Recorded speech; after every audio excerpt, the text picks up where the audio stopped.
Selamat pagi Bapak Ibu dan saudara-saudaraku, salam sejahtera bagi kita sekalian. Harapan dan doa saya kita semua telah bangun dengan semangat baru menjalani hari ini. Dalam keyakinan Bapa akan berjalan bersama kita sekalian. Kita berjumpa kembali di acara Renungan Pagi edisi 2 Desember 2022. Mari kita saudara sekalian menelusuri dan melanjutkan kitab Samuel pasal 5 ayat 6 sampai 16. Sekarang kita di kitab 2 Samuel. Mari bersama kita merenungkan bagian ini menjadi pedoman kita di sepanjang hari ini. 2 Samuel pasal 5 ayat 6 sampai 16. Lalu raja dengan orang-orangnya pergi ke Yerusalem menyerang orang Yebus penduduk negeri itu. Mereka itu berkata kepada Daud, "Engkau tidak sanggup masuk kemari. Orang-orang buta dan orang-orang timpang akan mengenyahkan engkau." Maksud mereka, Daud tidak sanggup masuk kemari. Tetapi Daud merebut kota pertahanan Sion, yaitu kota Daud. Daud telah berkata pada waktu itu, "Siapa yang hendak memukul kala orang Yebus, haruslah ia masuk melalui saluran air itu." Hati Daud benci kepada orang-orang timpang dan orang-orang buta. Sebab itu orang berkata, orang-orang buta dan orang timpang tidak boleh masuk bait. Dan Daud menetap di kubu pertahanan itu dan menamainya kota Daud. Ia memperkuatnya sekelilingnya mulai dari Milo ke bagian dalam. Lalu makin lama makin besarlah kuasa Daud sebab Tuhan Allah semesta alam menyertainya. Hiram, raja negeri Tirus mengirim utusan kepada Daud dan kayu alas, tukang-tukang kayu dan tukang-tukang batu. Mereka mendirikan istana bagi Daud. Lalu tahulah Daud bahwa Tuhan telah menegakkan dia sebagai raja atas Israel dan telah mengangkat martabat pemerintahannya oleh karena Israel umatnya. Daud mengambil lagi beberapa gundik dan istri dari Yerusalem setelah ia datang dari Hebron, dan bagi Daud masih lahir lagi anak-anak lelaki dan perempuan. Inilah nama anak-anak yang lahir bagi dia di Yerusalem: Syamua, Sobab, Nathan, Salomo, Yibar, Elisua, Nevex, Yafia, Elisama, Eliada, dan Elifelet. Ketaatan yang utuh. Saudara-saudaraku, betapa menariknya kehidupan Daud untuk ditelisik dan dipelajari. Tuhan mencatatkan kisahnya dalam kitab kita karena Allah ingin kita belajar dari hidupnya sebagai manusia yang sempurna, manusia yang penuh dengan kekuatan dan kelemahan. Manusia sejati seperti adanya kita. Bacaan kita pada pagi ini secara jurus mengungkap dua sisi kehidupan Daud yang tidak lebih dan tidak kurang dari manusia pada umumnya. Sejak diurapi oleh tua-tua Israel dan berhasil mempersatukan kerajaan Israel yang terpecah, karena sebagian menjadi pengikut Saul dan sebagian mengikut dirinya. Setelah kematian Saul, Yonatan, Abner dan putranya Isibosat, maka bersatulah seluruh rakyat dan menerima Daud sebagai raja yang telah diurapi Allah untuk memimpin bangsa Israel. Hal pertama yang ia kerjakan adalah memperkuat kekuasaannya dengan mengusir orang-orang Yebus keluar dari kota Yerusalem dan menjadikan kota Yerusalem sebagai pusat kerajaannya, sehingga dikenal dengan julukan kota Daud. Saudara sekalian, mengapa kerajaan Daud makin menguat? Ayat 10 bacaan kita menegaskan, makin lama makin besarlah kuasa Daud sebab Tuhan Allah semesta alam menyertainya. Karena penyertaan Allah, saudara sekalian, itulah sebabnya kekuatan dan kekuasaannya makin besar. Saudaraku, kekuasaan dan kekuatan sebagai raja dibuktikan dengan tertariknya raja tetangga untuk terlibat dalam membangun istana bagi Raja Daud. Hiram, raja negeri Tirus, mengirimkan utusan kepada Daud, yakni tukang-tukang kayu yang hebat, tukang-tukang batu pilihan, serta mengirimkan kayu alas, kayu pilihan untuk dipersembahkan sebagai bahan mendirikan istana bagi Raja Daud. Karena penyertaan Tuhan di tengah-tengah situasi hidup yang jaya yang sudah direngkuhnya, atas penyertaan Tuhan Allahnya, sayangnya tidak dibarengi dengan membangun keluarga yang kuat. Sayangnya Daud tidak berusaha membangun rumah tangganya sekuat ia membangun kekuasaannya. Rupanya Daud lebih fokus pada pembangunan fisik kerajaannya daripada pembangunan keluarganya sendiri. Teks yang kita baca, selain ia telah memiliki istri yakni Mikal, Abigail, Batseba, Ahinoam dari Israel, Eglal, Maaka, Hagit, Abital, Batseba, serta 10 gondik yang tercatat dalam Alkitab.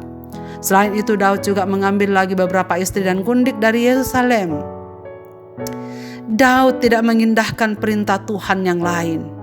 Dan disinilah letak kegagalan Daud untuk menahan dan mengatasi keinginan sensualnya, membuat dia melanggar perintah Allah yang tertulis dalam Ulangan pasal 17 ayat 15-17 bahwa seorang raja Israel dilarang untuk mempunyai banyak istri. Ayat ini secara tegas melarang raja Israel untuk memiliki banyak istri. Di kemudian hari kita saksikan bahwa Daud menghadapi banyak masalah dan kerajaannya porak-poranda karena ulah anak-anaknya sendiri. Juga akibat hubungannya dengan banyak perempuan. Kerajaannya banyak menghadapi masalah dan kesulitan selama hidupnya dalam keluarganya sendiri. Saudara-saudaraku, kita tentu tidak diminta untuk mematuhi hanya sebagian perintah Tuhan. Sebab Tuhan menginginkan dan meminta kita untuk mentaati sepenuhnya. Hal ini menjadi pelajaran penting bagi kita, saudara sekalian, sebagai orang percaya.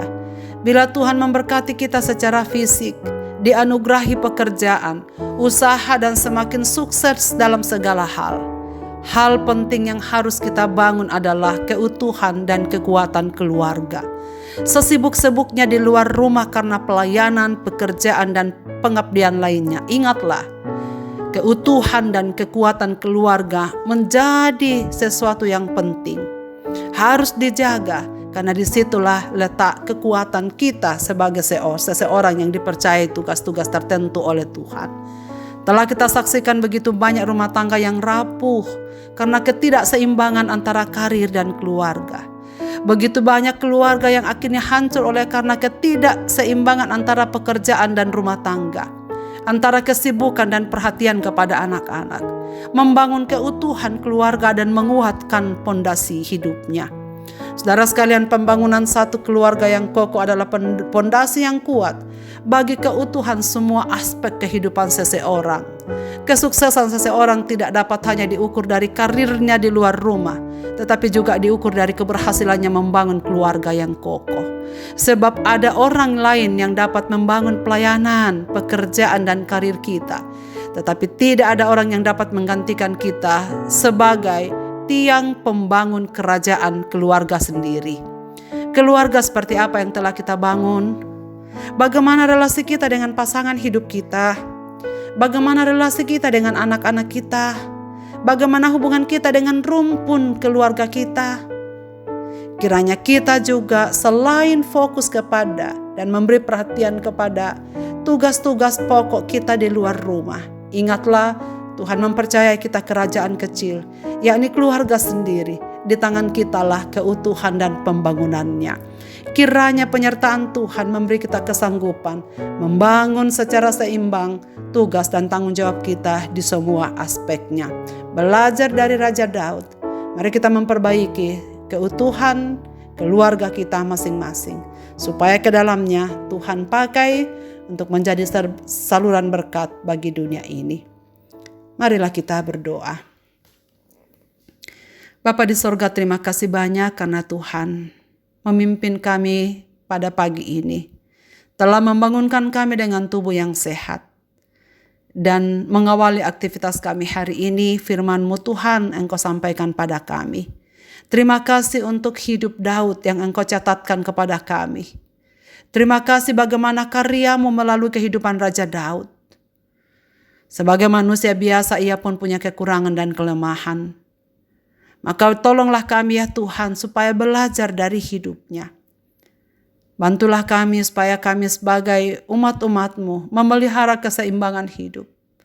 Bukan hanya fokus pada pembangunan hidup kami tentang karir, pekerjaan, dan pelayanan, tetapi secara seimbang juga membangun keluarga dan keutuhan kami sekeluarga. Tuhan, tolonglah kami supaya kami dapat melaksanakannya, agar apa yang Tuhan percayakan kepada kami dapat kami kerjakan seturut dengan kehendak-Mu. Bapa di sorga, Tuhan memberkati segenap pendengar renungan pagi ini dimanapun mereka berada.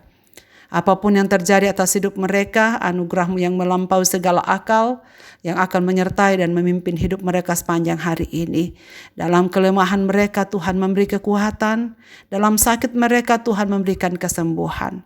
Dalam kekurangan pengharapan, Tuhan, kokohkanlah kekuatan dan pengharapan mereka kepadamu, supaya kami senantiasa berjalan bersamamu sepanjang hari hidup kami. Dalam nama Tuhan Yesus kami berdoa. Amin.